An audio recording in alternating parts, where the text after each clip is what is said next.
Welcome to the final match, ladies and gentlemen. In the left corner we have C. In the opposite corner we have Stork.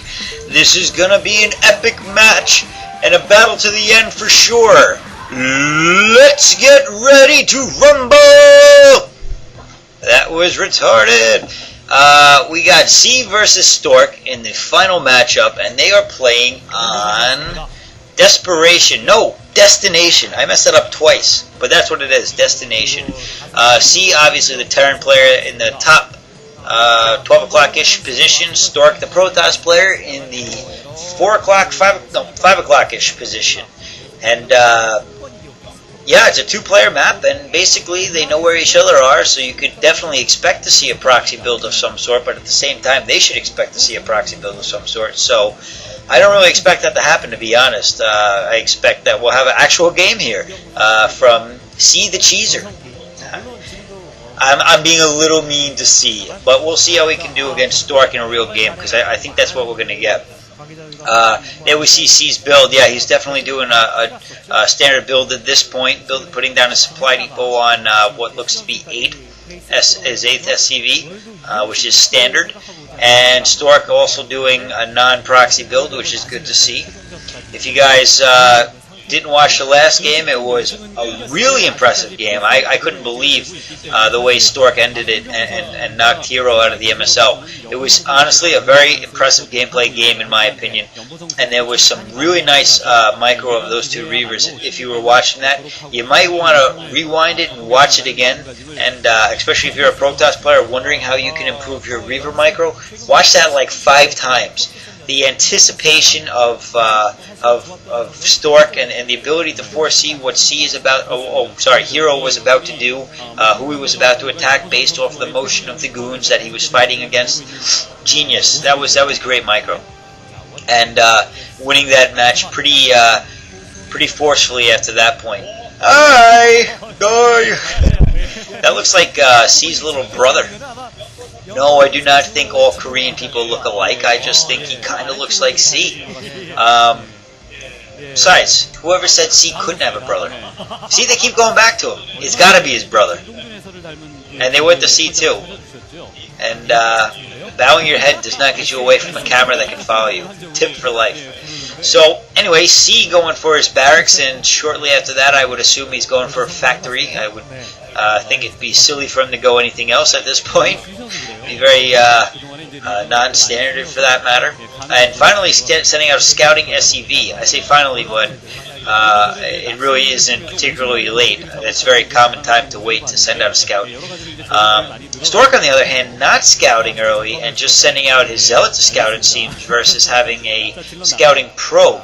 Maybe he wanted to hide his position. I don't know why he didn't end up scouting earlier. I guess because he knows the position and figures what type of builds he'll be doing. He's just going to scout with that Zealot when it pops out, which is fine. It's not a big deal, really. It would. The only difference is I would advise scouting purely because of the potential for proxies on this. That was pretty good alliteration. For proxies on this map, being a two-player map, and how you definitely know where the other player is. It just seems like you'd be silly not to scout, although I guess Stork is just a silly guy, isn't he? Because he didn't scout. That Zealot is going to make it up out of the up the ramp for sure, with there being only one Marine there. Looks like C could actually lose a little bit of production here. If he could lose that command center. Well, I guess not. It looks like the Zealot is going to be chased away by a single Marine and a couple SCVs who are now blocking the ramp. I really don't get that. That was kind of weird of Stork to do. But whatever. His prerogative, as Britney Spears would say. And sending back that Zealot back to his base. And it looks like he's going to expand in turn to keep up with C's expansions. He would hate to be one behind, that's for sure.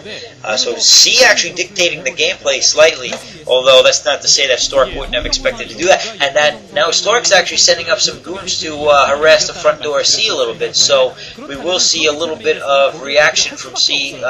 Is he going tanks or vultures or what have you? I would imagine a couple of tanks will pop out, not vultures, and that's exactly what we have. And a tank and 3 Marines will easily handle the 2 goons, so those goons may not even attack or they may take a free hit and see what he has up there, which is also very common.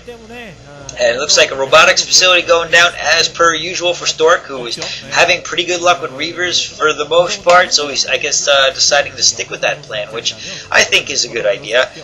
Backing off now from C's base, I guess he realizes that Siege Tech could be up shortly and take some big shots on those goons, especially if two land at the same time. I think that would actually kill a goon.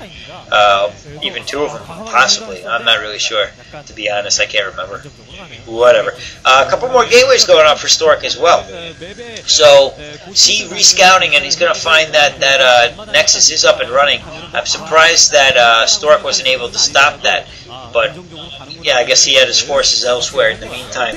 And now C is prepared with 3 tanks and Siege Tech to defend pretty well from this position. Right now, C's looking pretty solid, much more solid than his first game, well, his first real game against Cal. And Stork, on the other hand, well, not on the other hand, also looking pretty decent right now. Very solid build, and no, gaping holes in his gameplay quite yet. It looks like C is going to try to start with a very slow push out of his base. No, maybe not. He's just deciding to change his defense area. And turrets up very early for C. Maybe he was expecting a robotics Reaver rush, like extreme Reaver rush, but that's not going to happen from Stork. Actually, it's going to take a while for Stork to get a Reaver over there still. There we see the maps for both players in the middle of the screen at the bottom, and really that doesn't tell you that much. All it tells you is what they've scouted, and you can't even see because, well, they're not showing it to you, so that would be pointless. But I guess it has some meaning that the Korean commentators are going through that I can't think of.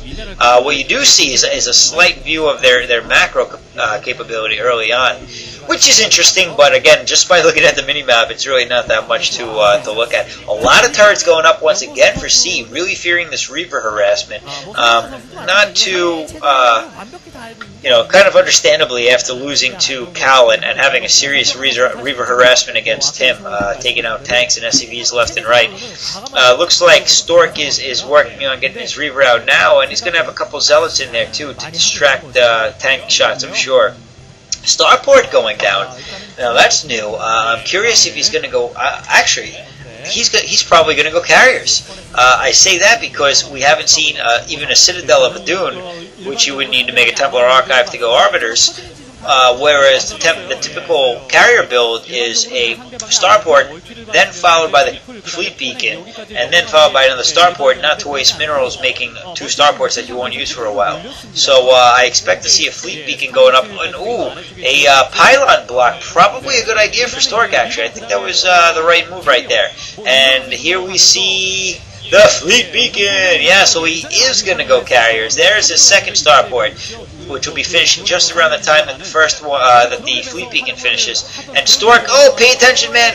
He's going to get out in time, and that shuttle's not even going to get that many hits. And doing a little Zealot drop there, though, but kind of pointless because plenty of tanks there to take some shots. But I didn't think, I'm pretty sure he didn't see that other tank below the ledge that was in range.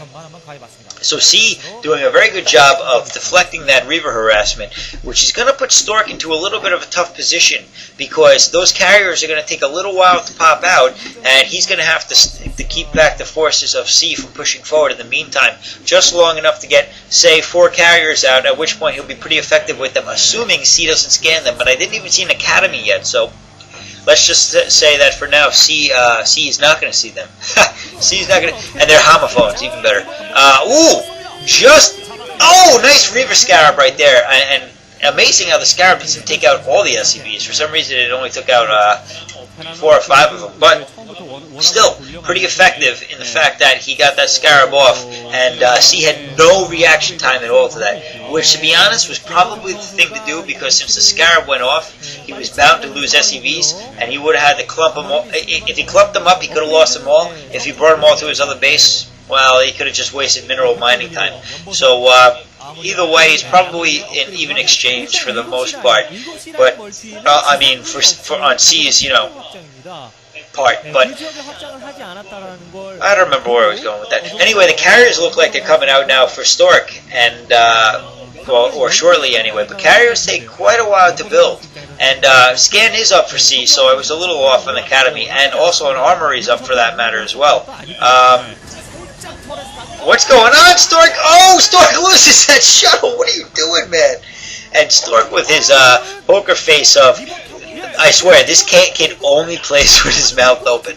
He's like that kid in school that you always just wanted him